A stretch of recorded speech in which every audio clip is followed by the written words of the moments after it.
समुद्र मंथन से जो नवरत्नों की प्राप्ति हुई थी, उसी से जुड़े हुए और उससे भी जुड़े हुए जो ये 5 दिवसीय जो पर्व होते हैं, उसकी शुरुआत धन त्रयोदशी से होती है। धन त्रयोदशी का जो मुख्य मतलब है वो 2 रत्नों से है।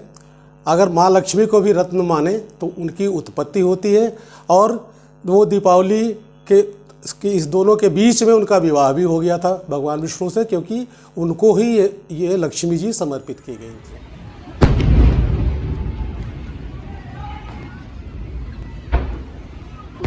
क्या नज़ारा है, देख के दिल भर आता है। दिवाली में ऐसे पटाखे जला के अपना बचपन बहुत याद आता है। इसी के साथ साथ आयुर्वेद के जो सबसे प्रतिष्ठित देव हैं, जिसके लिए सभी आयुर्वेदाचार्य उनकी कामना करते हैं, भगवान धन्वंतरी, उनका भी प्रादुर्भाव हुआ था। इन दोनों के निमित्त त्रयोदशी जो तिथि आती है वो भी प्रदोष व्यापिनी त्रयोदशी, उन दोनों की पूजा की जाती है, और ये पूजा आगे भी कम से कम 3 दिन तो की ही जाती है। और 23 तारीख की धन त्रयोदशी, ये 5 तरह के शुभ योग बन रहे हैं। इस पर्व का आप लाभ उठाएं, आप सबको धन धान की पूर्ति हो। सर्वार्थ सिद्ध योग, अमृत सिद्धि योग और त्रिपुष्कर योग में जो भी क्रय किए जाते हैं वो दुगुना तिगुना और चौगुना हो जाते हैं।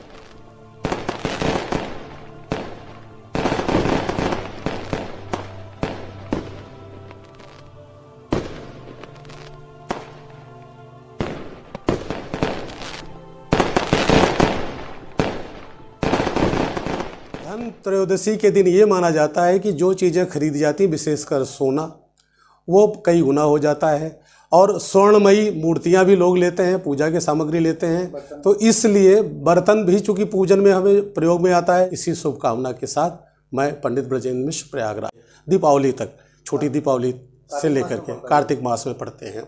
कार्तिक मास की त्रयोदशी इस बार सायंकाल 6:03 से लग रही है। वो प्रदोष काल भी है, और उसी प्रदोष काल को लेकर के उदया तिथि के बजाय 22 तारीख को ही धन त्रयोदशी में पूजन का मुहूर्त बन रहा है। उस कालखंड में पहले क्या होता था कि प्रातःकाल लोग निकल करके सामग्री लेते थे, पूजन सामग्री लेते थे दीपावली की। लक्ष्मी गणेश की मूर्ति लेते थे, कुबेर जी की मूर्ति लेते थे, गणेश जी की मूर्ति लेते थे और पूजन करते थे। इस बार भी आप ऐसा कर ले तो बहुत अच्छा है।